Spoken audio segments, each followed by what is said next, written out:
Hey, welcome to today's webinar on strategic reorientation from Stockholm School of Economics as Executive Education. My name is Mattias Axelsson. I'm a researcher at Stockholm School of Economics, House of Innovation. I'm also a program director at SSE Executive Education. This is our second webinar on the theme strategic reorientation.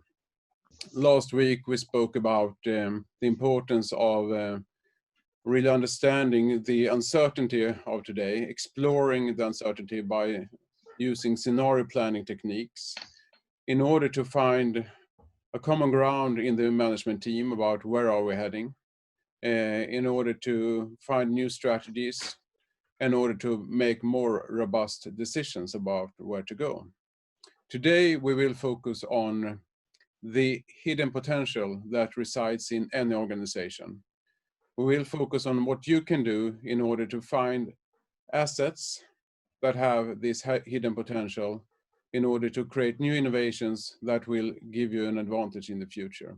Because as Winston Churchill said, never waste a good crisis. This is a fantastic opportunity to finding new opportunities. And the best opportunities are already there. Perhaps you can't see them though, because they are hidden. And when you hear the word hidden potential, I would advise you to reflect. What do you think? What pops up in your mind when you hear that? Because it could be different things. I will give you some examples of how it has been expressed recently in the crisis. For instance, Essity has stepped up to help the healthcare system with safety equipment, using its production potential for producing equipment that they have never produced before. And this is just one example of many. And it would be interesting to see what pops up in your minds. So could you please write in the chat examples of how companies have stepped up to help society during the crisis?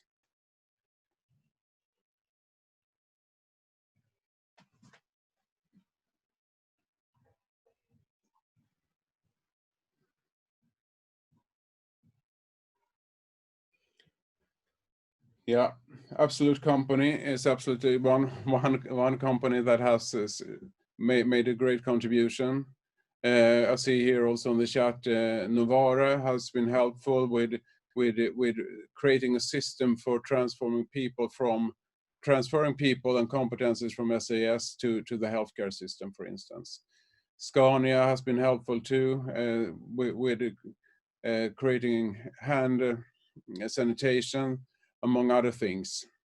So these are really good examples of how different organizations have been helpful and using their hidden potential in the meaning of transforming the resources that they already have in order to address the needs of society. And we can see, if we think optimistically, there is a great potential for any organization to use this kind of resources that they have in new contexts in order to create new businesses that will give them an advantage in the world after the corona crisis. So that is what we are going to talk about today. The agenda is the following. Why innovation now? Why is it important? What is hidden potential and how to explore it? So first, why is innovation so important right now? Well, we can see these are just some examples about the accelerating change that we can see after the crisis. Customer behaviors are changing. There is an obvious decline in the physical retail, but will it continue? We see many companies filing for bankruptcy after the traditional retailers, and will this continue? We will have a completely different retail landscape pretty soon. We're also seeing at the same time a boom in e-commerce, but will that last? Have we passed some kind of tipping point, meaning that e-commerce will become a much larger part of the shopping we were making, or is it going to sort of stabilize on the current level? No one can really know the answers to these questions, but they are really critical to address. We also have work life. We can see the changes now. Many of us do not go to office at all. And there is a Twitter announced this weekend that from now on, it will be up to the employees to decide themselves forever whether they would like to come back to office or not. That leads to the question, do we need the amount of office spaces that we have been used to using? Or are we heading towards less a decline in the use of office spaces, which will have fundamental economic impacts, of course. Traveling is changing. We cannot travel now, but we will see new patterns of traveling, new attitudes. So to what extent do we really need to travel for business meetings, for instance? And also more long term, we can see changes in city life, transportation. What kind of transportation would we prefer? Are we as willing as we have been to use public transports, or will we see changes in that?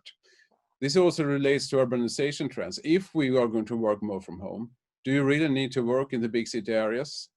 Or will we see a decline in the urbanization trends, which will obviously change the transportation patterns? And then related to e-commerce and where we're living, we also see changes in logistics. And given the current trend that we want higher speed of logistics when it comes to e-commerce, will that be sustainable, or will we see other patterns emerge? So these are just some examples that we can see today as a result of the crisis. And if they continue, that will change the business landscapes for many industries. Now, it will really be interesting to see your reflections, your take on this. So we're going to have a poll to see what you think regarding the office, the use of office space. Do you think it's going to increase? Do you think it's going to stagnate or decrease?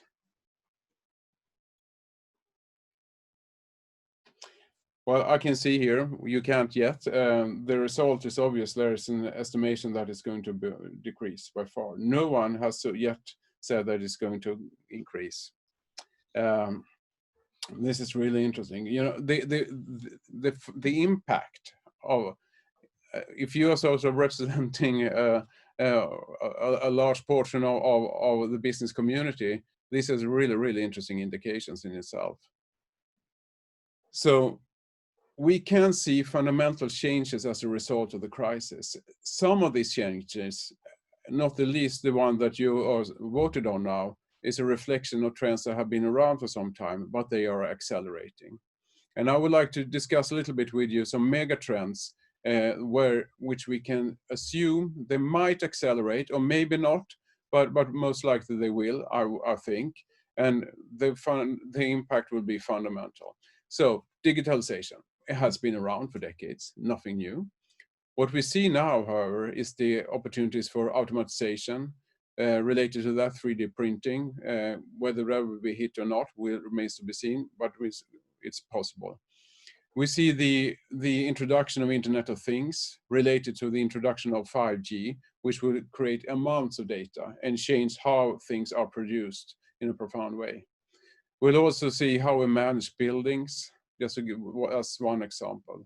So, and the whole energy system, energy consumption will be influenced by that. Digitalization also have an impact for many other parts of society, not the least transportation, logistics. We can see new opportunities for how we, for instance, integrate the food chain, the different parts of that in order to make it more efficient. That relates to sustainability. Sustainability has been a trend, and according to some, it was expected to accelerate in impact now in this decade. Some argue now that that might be not the case due to the corona crisis. However, I think most of us, on the other hand side, realize that we are physically interconnected as humans due to the virus has sort of made us painfully aware of that. And given that, there is also an opportunity here that we will actually realize that it's super important that we address with the sustainability, environmental problems, and also, of course, the social problems in society.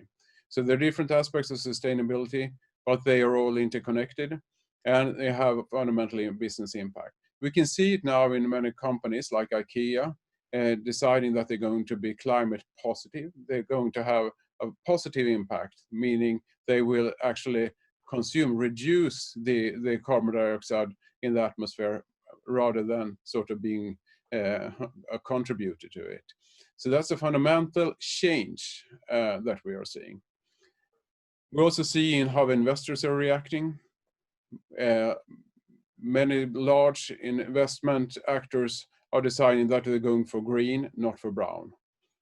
And we also see the regulations that are stepping up, meaning that the use of plastics, for instance, that's just one example, will have to be reduced substantially during this decade.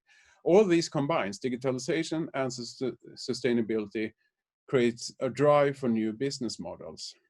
And speculating a little bit, but we have seen this electric scooter boom before the crisis. My personal reflection is that that boom, it's interesting in itself. It's a way to sort of handle efficient transportation in big city areas. But it's also, I think that the financial boom related to it is related to the insight that it's an experimentation of new transportation business models that we will see more of, because they're utilizing the digitalization opportunities and at the same time it in a more sustainable way, meaning that we share a resource instead of everyone owning one themselves. We're still in the early days, but new business models will emerge, I believe. And now it will be interesting to see on the chat, what new business models do you see forthcoming related to these megatrends?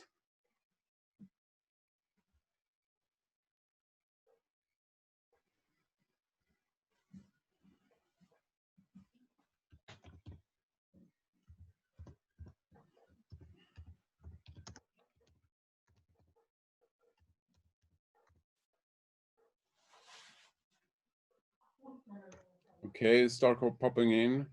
We see here office sharing spaces in yeah, that's an interesting one. Using offices in country towns. I guess that's related to the opportunities to live and work from other places, still being connected to players in other locations.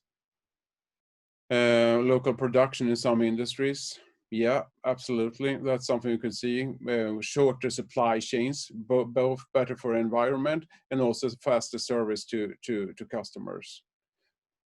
Yeah, home delivery of more products. Yes, absolutely related to both digitalization, of course, enabling that more e-commerce. And if we can do it in a sustainable way with sustainable transportation, there is no sort of environmental argument against it, and it would be better service for us, and we will save time. Absolutely, and sharing office spaces and encouraging work from home. And the sharing office spaces is an interesting one. I mean, imagine if you're going to work, you would sort of live and work in different organizations at the same time.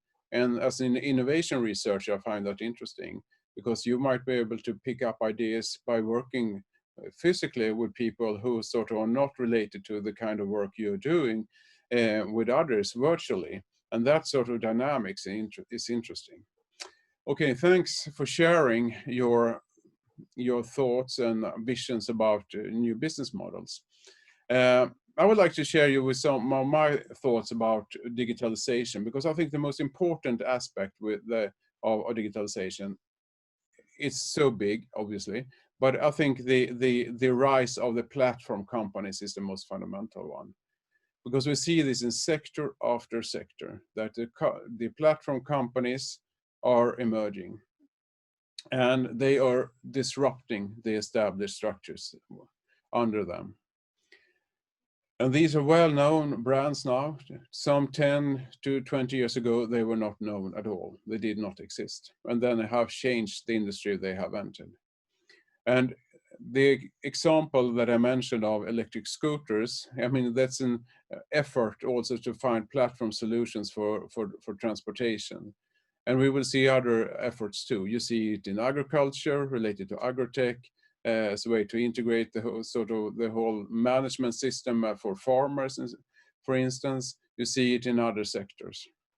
And conceptually, you can think about it like this. It matters a lot to traditional companies because the platform company creates a new layer between the sort of end customer and the producing company, which sort of means it's a shift of power and also a shift of who will gain sort of the profits from what the customers buy. Which means that if you're a traditional actor, you might not be in a really good position due to the platforms. This will look probably different from different sectors of the economy, yet the impact is something to have an eyes open for. Okay, when it comes to sustainability, there are absolutely different strategies for that, but there is a search for sustainable business models now. Shared value as a strategy has become more and more important, which means that it's explicitly said that the company tried to do good for society while making a profit.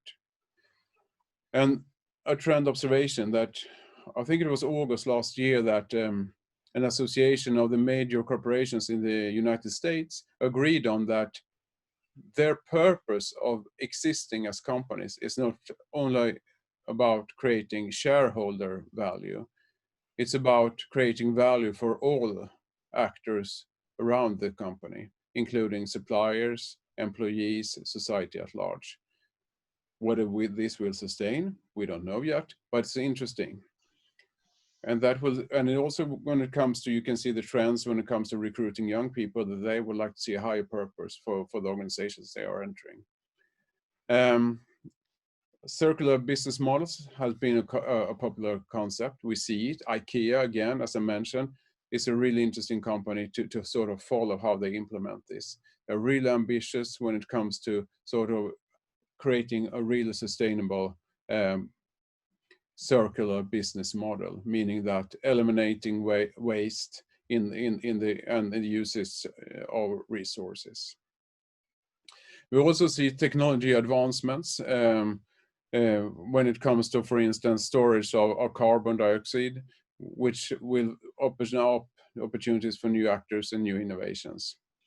We can also see the change in agriculture, for instance, opening up for more efficient methods. This is just some examples. But what this image is trying to communicate is that there are efforts on lots of different places now in order with the aim to find sustainable business models.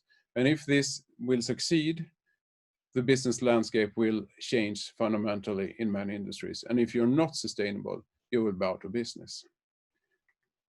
So the strategic question organizations need to ask now, is your core business fit for the future, given the trends that we are seeing?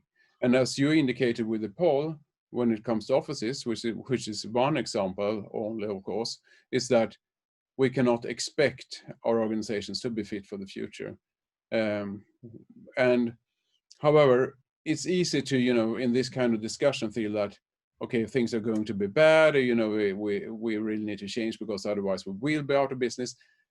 That might be true, of course, but I think there's time also to look for the opportunities and ask, do you go for new business opportunities? There's a positive opportunity here.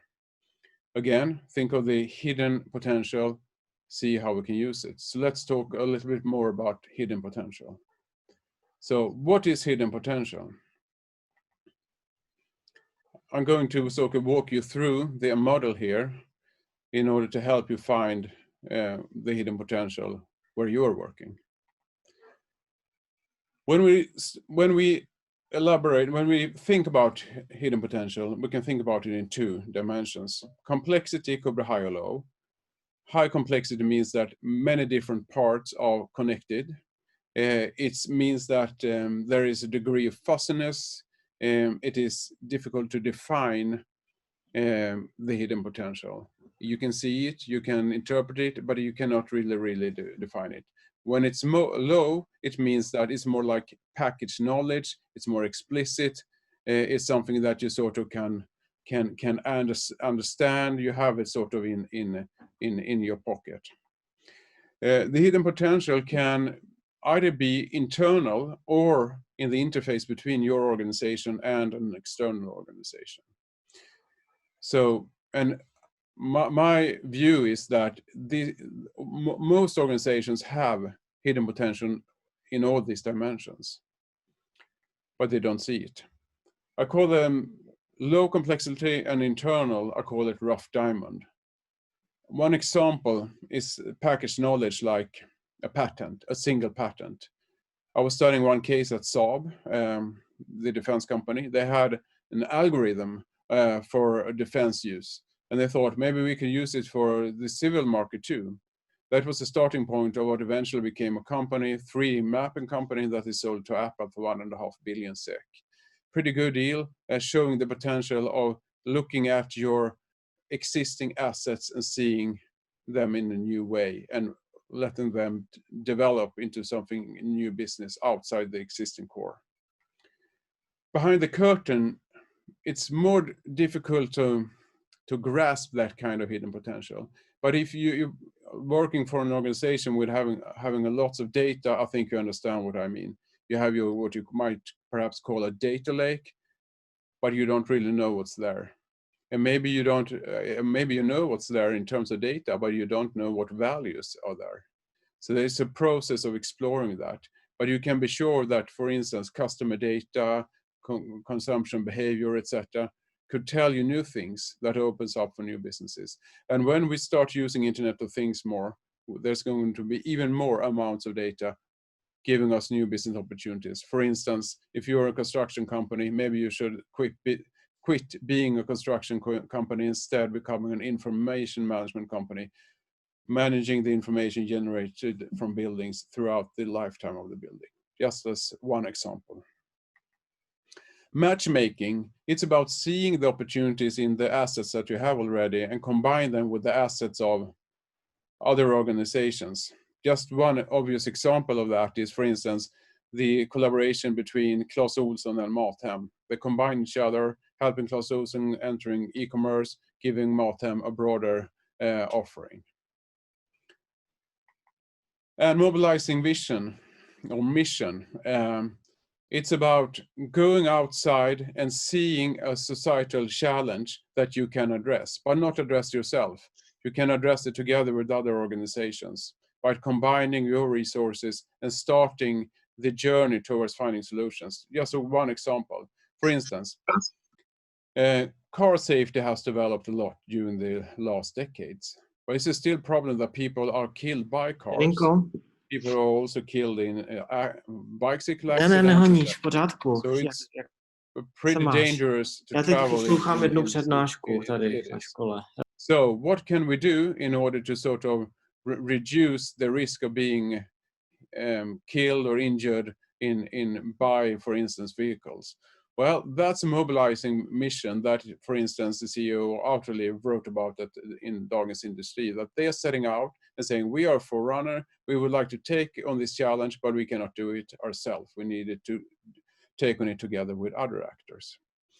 So it's more complex than the other examples of hidden potential, but it's like envisioning a new area for business, realizing that you have assets that can have potential there, but knowing that you don't know how to use it really, and or understanding that you need to address it together with others. That's where sort of the real opportunity space is for really, really big new businesses. So again, it would be really great to see how you think. So let's have a poll. So find your hidden potential. Where are your organization most likely to find hidden potential, you think?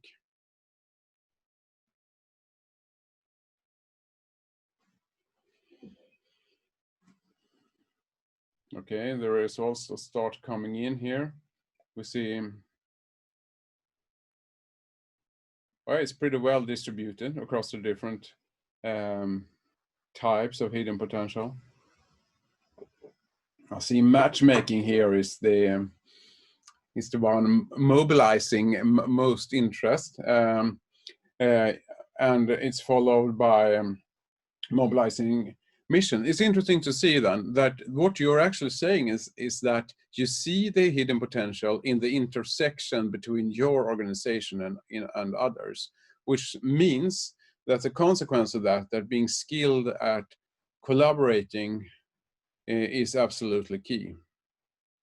And it's also interesting because the opportunity space, if you're good at combining your assets with other organizations' assets, for instance, understanding your customer, the customer needs, and addressing them, or perhaps helping a customer by taking responsibility for some areas they are running but are not that good at. The opportunities for new businesses are really enormous. So this is really positive take on how we can start reorienting during the crisis, seeing the potential for hidden potential, and start developing it towards new businesses. So let's move on. Conceptually, we can think about hidden potential and how to address it in the following way. We have the customer needs. It's always about the customer, right? And then you have, as you addressed on the previous slide, your hidden potential. You sort of think that you can do something. You have assets that have a potential outside the existing usage. And one obvious example, if we go back to the crisis, is that there was a shortage of safety equipment in hospitals. And there was almost a cry, we need it now, who can help us? And then industry, for instance, the Essity, were able to sort of change their production and actually start developing and rapidly producing large amounts of equipment for hospitals. And this is an example of how you actually address this opportunity gap. If you take this story to like under normal circumstances, we could go back to the example I mentioned about Saab, who developed this 3D mapping company. They thought that, customers, for instance, Yellow Page companies, they need to drive traffic to their sites. They need some kind of valuable offering for their end customers. And what could we do in order to help them? Well, maybe 3D maps and more visual maps experiences could be helpful. And that started the journey of sort of connecting the hidden potential with the customer needs. And when they meet, then is when magic is created. And that is when we can actually start really creating new businesses. So it's about closing the gap, closing this opportunity gap. But before we do that, we need to envision it. Because if we cannot envision the gap, we will not have the energy, we will not be able to mobilize the resources, etc., in order to take on it. All right. So, how can we explore this gap? Well, before we start thinking about how to explore the opportunity gap, we need to realize there is a fundamental dilemma here. And this goes for any organization, that it is designed in order to deliver on its core business. And it has to deliver on its core business. So there's nothing wrong about that. But that means that most or all organizations are equipped for exploitation of what it is already doing. It is not equipped for exploration, for closing the gap, the opportunity gap between the customer needs and the hidden potential. So what we need to do first is to realize that this gap exists.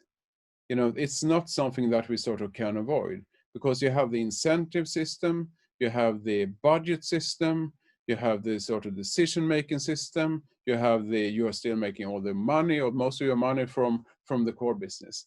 The consequence of that, it's like it's a black hole almost for new ideas.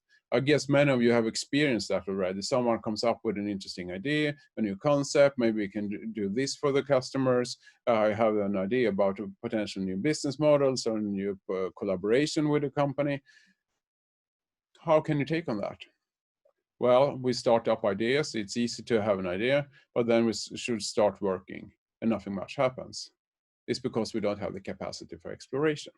So we need to focus on exploration. We need to design a capacity in order to explore new business opportunities.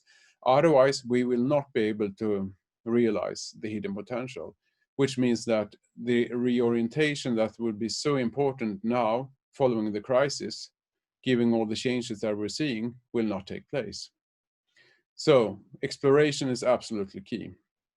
So when we work with exploration, it's important to understand some preconditions. And they are like almost sort of laws of organizing. You cannot avoid them.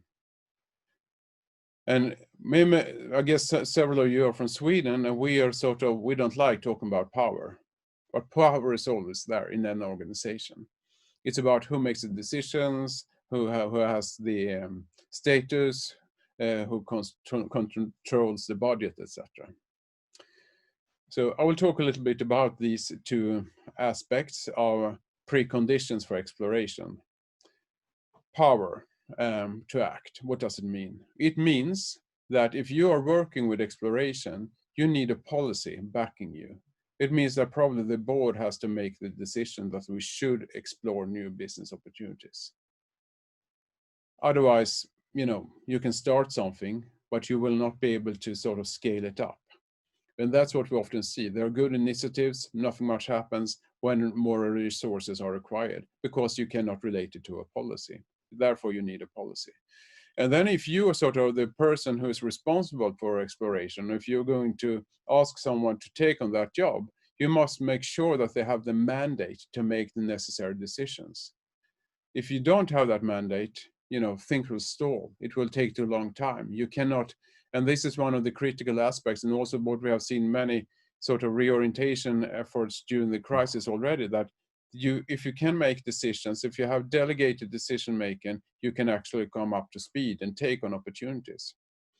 And just one example, going back to Saab, because I think it's lots we can learn from them, is that the CEO of their corporate venture organization, who is sort of responsible for cultivating new business idea outside the core, has a mandate to make larger investments to decide on that than the CEO of the whole group has.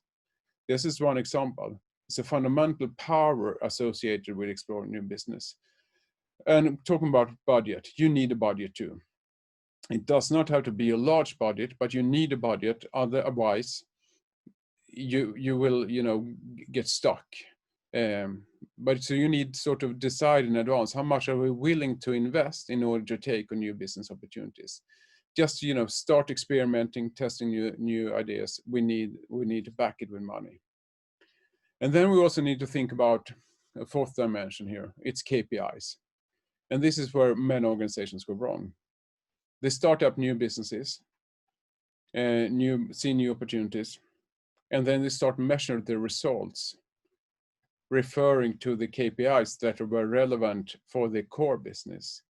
And that is a big mistake, because the new business perhaps addresses another customer segment, another way of operating, should have their own KPIs. And also in the early days of a new business, it's important to realize that the KPIs need to sort of be more focused on progress in the process of creating results rather than the financial results themselves. One of the forestry companies here in Sweden, they had was experimenting with new business.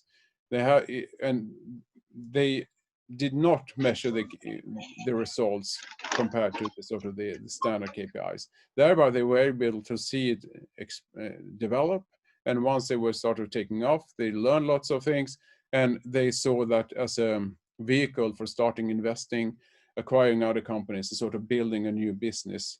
So you need to understand that this is a long-term shot if you're going to explore new businesses, and having the right KPIs and being open for changing KPIs for the new business is super important. Then learning outside core. What does it mean? It means that an organization has a cognitive system, meaning ways of thinking, ways of acting. There's an understanding what is right, what is wrong, what is efficient, etc. That all these knowledge might not be really relevant for the new business. And as a consequence of that, we need to be able to drive the ideation, the testing of ideas, and the scaling of ideas outside the existing sort of knowledge system of the established organization. Otherwise, it will be too similar to what is already there. So you will not really be able to sort of realize the hidden potential, because you should try to squeeze it into the existing logics of the core business. So that's why learning outside core is important. So if you score high on power to act, high on learning outside core, you actually have the potential, you have the preconditions in place for exploration. Okay, so finally, how to organize for business innovation then, if you're going to realize the hidden potential. Thinking about it in two dimensions: autonomy, which could be low and high, meaning high autonomy.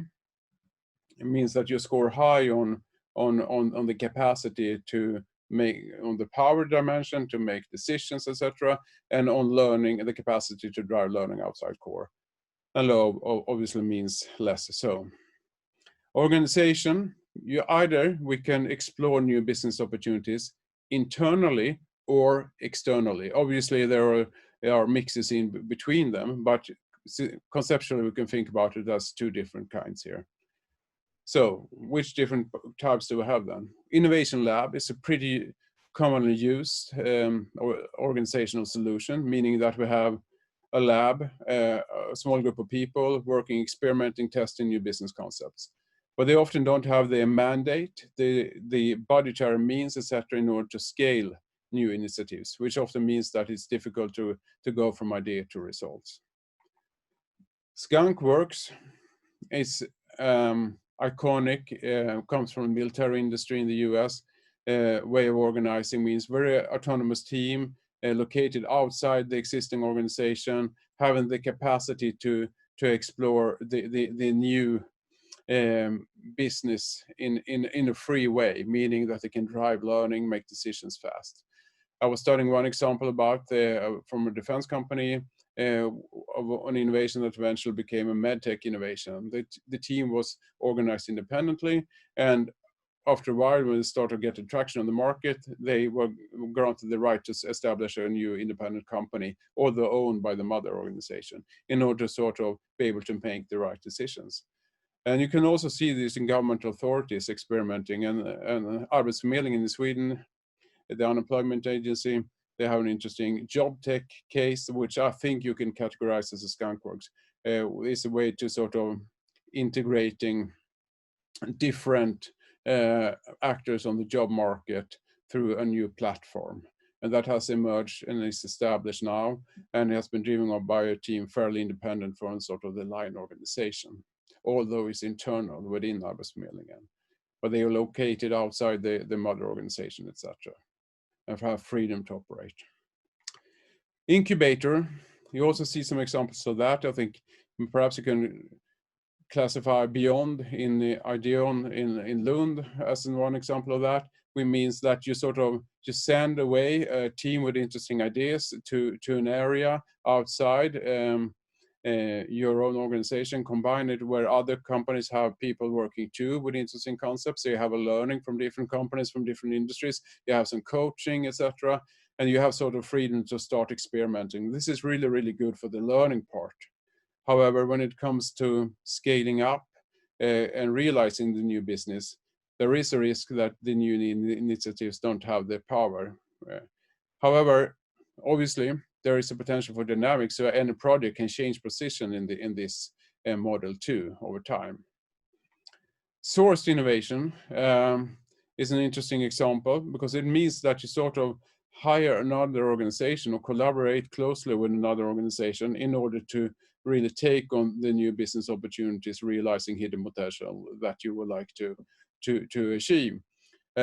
One example that I have seen is SRI International in Silicon Valley, who is an organization where you can come with ideas and ask, hey, do you have some technology that we can build on in order to realize these new opportunities that we see? And if they do, they set up a team, independent team that work independently, and eventually they lead to establishment of a new company or a business unit. So it's a systematic way, but it's driven outside any existing line organization in order to enhance the maximum power to act, make fast decisions, and also to drive learning without being influenced by sort of the logics of the core business. So this is how we conceptually, systematically can think about how to organize for realizing the hidden potential. Okay, now I've been talking a lot. I'm super curious. What do you think about which type of organizational type would be most relevant for you if you're going to start exploring your hidden potential?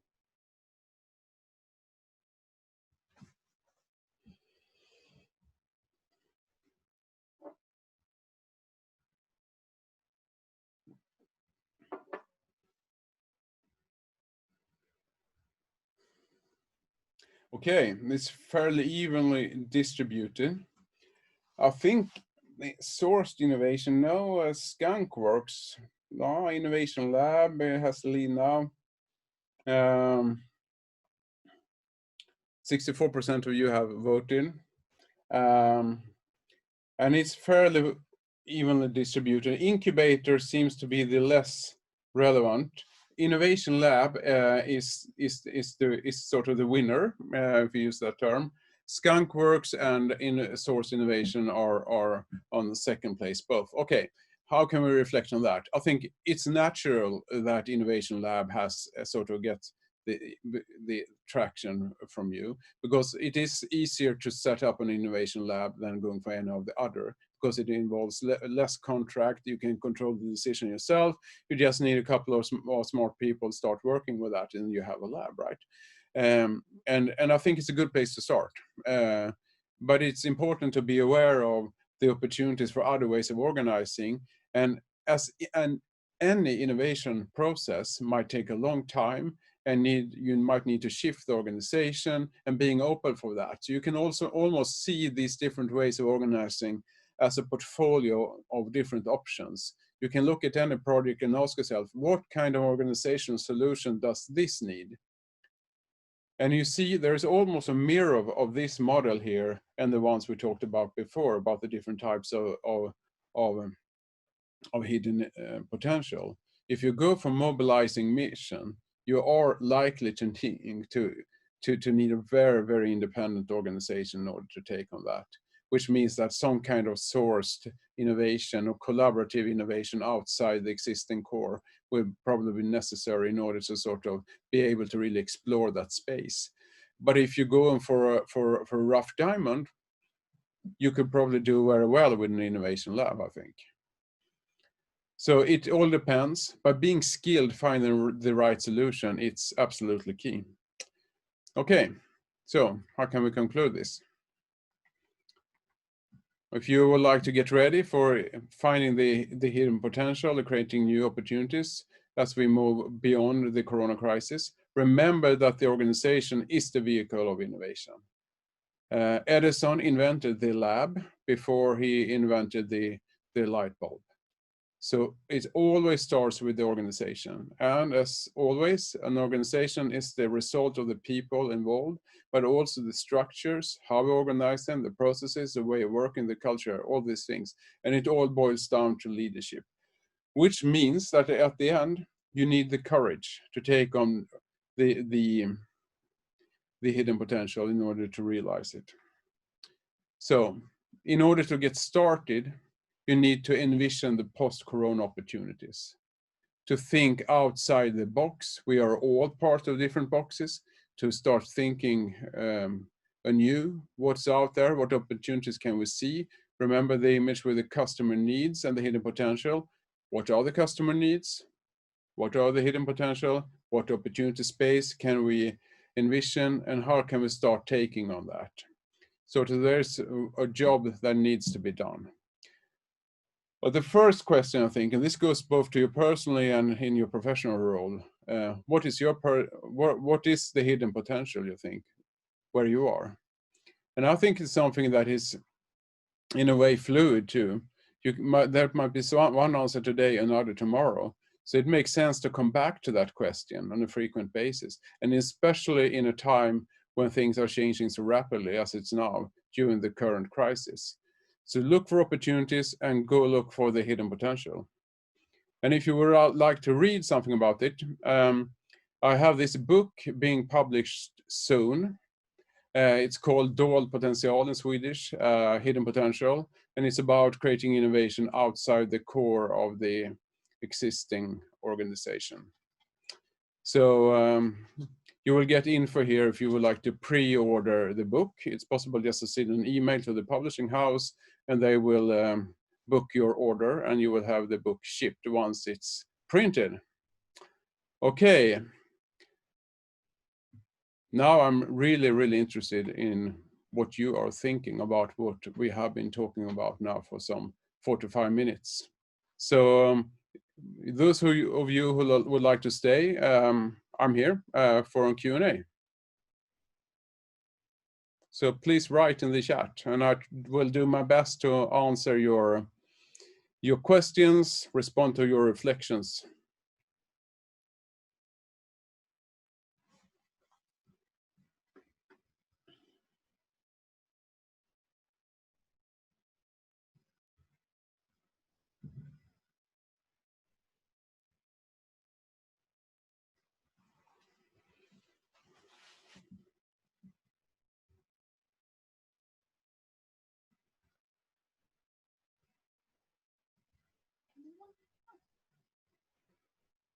Yeah, I get one interesting here. Do you suggest that a high level of complexity requires high autonomy? Yeah, I think it's absolutely related because high complexity means that we can know less about what we will find, what the end result will be, compared to if you sort of have a rough diamond and you can sort of formulate early on a hypothesis of what kind of business it will be. It is complex in itself. It's not something that, take an easy finding looking at a pattern, for instance, see what we can do with it. But the higher the complexity, this sort of the more secure you need to be taking on it. You need to avoid being sort of looking left, looking right, thinking about what the line managers will think, etc. So you need to operate independently. So the short answer is yes, and then we sort of need to find sort of the specific solution in the given organization. Okay, which of the innovation models are most efficient? That's a really good question too. I think that it all depends on what you would like to achieve. It depends on your time horizon. It depends on the kind of task you're taking on. If you're going for something that is really complex, that involves other organizations, that might take several years to realize, it is really, really important that you have a strong organization to take on it, and an organization that is independent. Because what we often see is if you don't create results like within the next year or 2 years, the patience from the line organizations are likely to decline, which means that it's easy to kill the new business initiatives too early if they are sort of closely related to the mother organization. That's why if you cannot sort of, so one way to think about it is the more radical innovation we take on, the higher the level of independence required. Okay.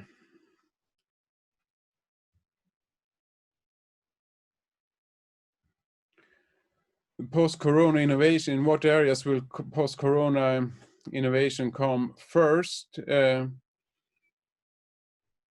That's the multi-billion dollar question, right? It's really interesting. Of course, I cannot know, no one knows, but if we can speculate or reflect on it, I think that we will see changes in transportation. I think before that would be sort of fundamental change in society. More short term, the obvious examples of we can see now is It's related to retail, the boom of e-commerce, and related to that, something that I will focus closely on is in logistics, new business models related to logistics, because it is not sustainable as it is now, with all these small trucks driving around with different deliveries. And it is not economically feasible either.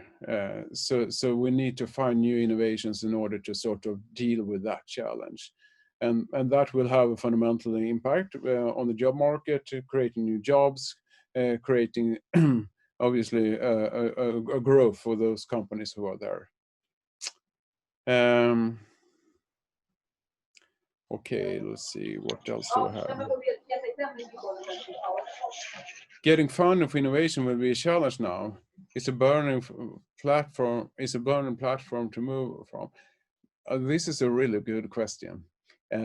Yes, absolutely. I'm sure that in many companies, getting funding for innovation will not be the easiest thing.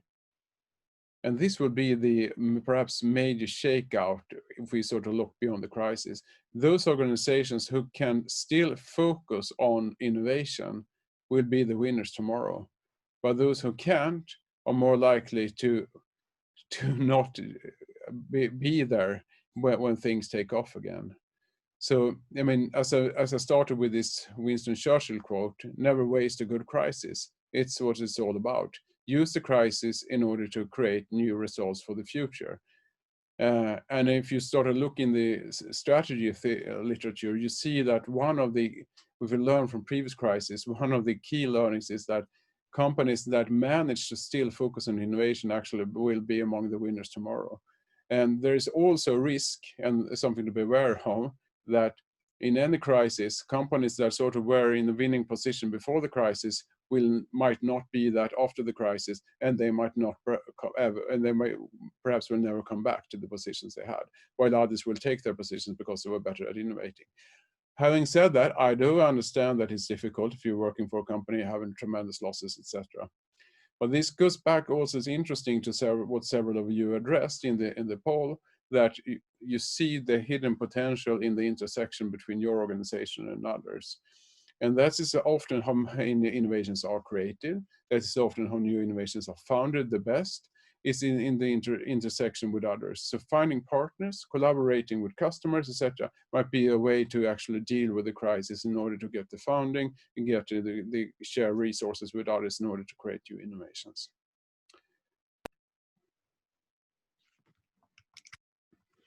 Okay.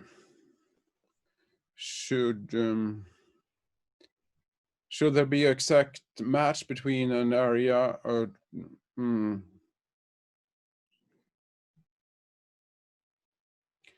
I think that it's possible to use an incubator to explore a rough diamond. Yeah, the question here is how we can use these different organizational tools. I think you can take a rough diamond, go into an incubator, for instance, as is being asked here. It depends on how you think about it strategically, but it might be a good way to accelerate and sort of test whether this is in fact a rough diamond, to test the potential by having a team with perhaps some people from your organization, perhaps some people from an external, working together during a quarter, half a year or so in an incubator to sort of really test whether there is potential. And if you see the potential in the rough diamond, you would like to integrate it back home, perhaps create a skunk work. So again, being skilled using these different ways of organizing for different phases of the innovation cycle is super important.